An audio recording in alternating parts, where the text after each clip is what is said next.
किसके पास थे सर्वाधिक अस्त्र? एक अद्भुत कथा महाभारत से। सीन 1 कुरुक्षेत्र का युद्ध भूमि। नरेशन टोन गंभीर और रहस्यमय। कुरुक्षेत्र की धरती कांप रही थी। अस्त्रों की अग्नि से आकाश जल रहा था। कौरव और पांडव दोनों ओर महायोद्धा खड़े थे। हर एक के पास अद्भुत दिव्य अस्त्र थे। परंतु प्रश्न था, सबसे अधिक अस्त्र किसके पास थे? सीन 2 गुरुकुल काल। नरेशन टोन शांत और गूढ़। ये कहानी शुरू होती है द्रोणाचार्य के आश्रम से, जहां अर्जुन, भीम, दुर्योधन, अश्वत्थामा और अन्य राजकुमार धनुर्विद्या सीखते थे। अर्जुन सबसे अधिक निपुण था।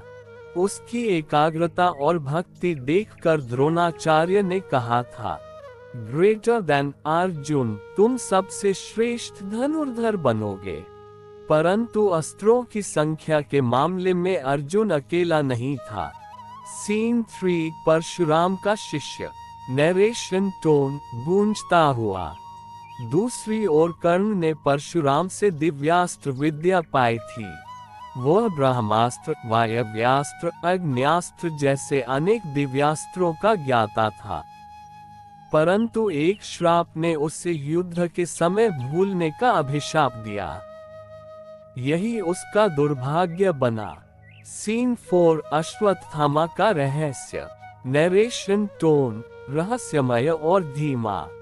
किंतु सबसे अधिक दिव्य अस्त्रों का अधिकार अश्वत्थामा को प्राप्त था। वह शिव का अंश माना जाता था। उसे न केवल ब्रह्मास्त्र का ज्ञान था, बल्कि नारायणास्त्र, अग्न्यास्त्र, वैष्णवास्त्र, पाशुपतास्त्र जैसे अनेकों अस्त्रों की विधि और नाश की विद्या भी आती थी। उसके पास अस्त्रों को रोकने की शक्ति भी थी।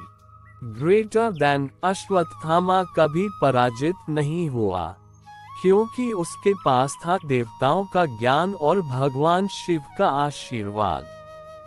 सीन 5 अर्जुन और अश्वत्थामा का संघर्ष। नरेशन टोन युद्ध का जोश। जब युद्ध समाप्ति की ओर बढ़ा, अश्वत्थामा ने नारायणास्त्र छोड़ा, जिससे पूरी पांडव सेना भस्म होने लगी।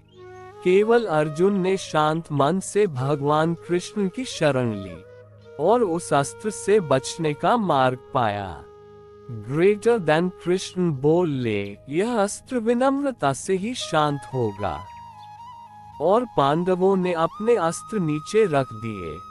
सीन 6 निष्कर्ष। नरेशन टोन गहरा और दार्शनिक। कौरवों में अश्वत्थामा के पास थे सर्वाधिक अस्त्र। पांडवों में अर्जुन था सर्वाधिक निपुण धनुर्धर। कर्ण था सर्वाधिक बलवान योद्धा। परंतु अस्त्र विद्या और उनके रहस्यों का ज्ञान अश्वत्थामा के पास सर्वाधिक था। अंत संदेश।